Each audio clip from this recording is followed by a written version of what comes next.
আমাদের ফরিদপুরের আল্লামা শামসুল হক ফরিদপুরি রহমাতুল্লাহ আলাই, ওনার নাম শুনছেন?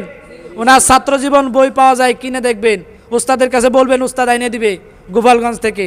ওনার ছাত্র জীবনের বইটা আপনি পড়ে দেখবেন, ওনার নিজের জীবনীতে আছে। আল্লামা শামসুল হককে চিনে না এই এশিয়া মহাদেশের কেউ আছে? কাদাকান কেউ আছে? ওনার ওই ছাত্র জীবন বই সংগ্রহ করে ওনারটা পড়বেন। ওনার জীবনীতে কি আছে? উনি এলমে দ্বীন অর্জন করতে গিয়ে দারুল উলুম দেওবান্দে চলে গিয়েছিলেন। আর দারুল উলুম দেওবান্দে যাওয়ার কারণে তিনি দীর্ঘ সময় ওখানে অতিবাহিত করেছেন, বাড়িতে আসেন নাই। ওনার কাছে বারংবার চিঠি গিয়েছে, এখন তো ফোনের যুগ, হ্যালো বললেই পাওয়া যায়। বারংবার চিঠি গিয়েছে, উনি কোনো দিন চিঠি খুলেও দেখেন নাই। সুবহানাল্লাহ জোরে কন। চিঠি কোনো দিন খুলে দেখে নাই, কারণ জানে বাড়ির থেকে বার্তা এসেছে, হয়তো কোনো সংবাদ, হয়তো সুসংবাদ অথবা দুঃসংবাদ। সুসংবাদ হইলেও যেতে হবে, দুঃসংবাদ হইলেও যেতে হবে।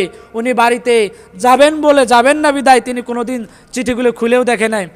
যেই দিন ওনার লেখাপড়া কমপ্লিট হয়েছে, ওনার বিছনার নিচ থেকে সেই দিন ওনার চিঠিগুলো বের করে দেখছে। একটা চিঠিতে লেখা আছে ওনার বাবা নাই, একটা চিঠিতে লেখা আছে ওনার মা নাই, একটা চিঠিতে লেখা আছে ওনার বোন নাই, একটা চিঠিতে লেখা আছে ওনার ভাই নাই।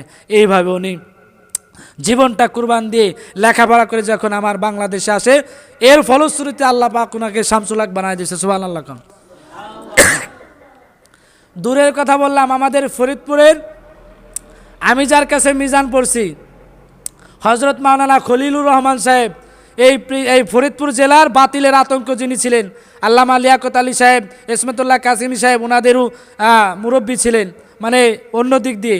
তো এই আল্লামা, ওনার কাছ থেকে শুনেছি উনি লেখাপড়া করার জন্য, খলিলুর রহমান সাহেব উনি লেখাপড়া করার জন্য বাংলাদেশ থেকে দারুল উলুম দেওবন্দ চলে গেছে, পলায়া ওখান থেকে লেখাপড়া করে এরপরে দেশে ফিরে আসছে। সুবহানাল্লাহ বলেন।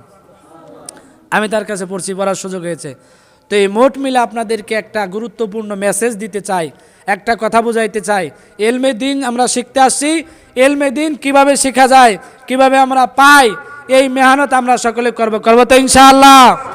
কে কে করবেন হাত উত্তোলন করেন, বলেন লিল্লাহি তাকবীর, নারায়ে তাকবীর। হে আল্লাহ, তুমি আমাদের সকলকে এলমে দ্বীনের খাদেম হিসাবে কবুল আর মঞ্জুর করে নিন, আমিন।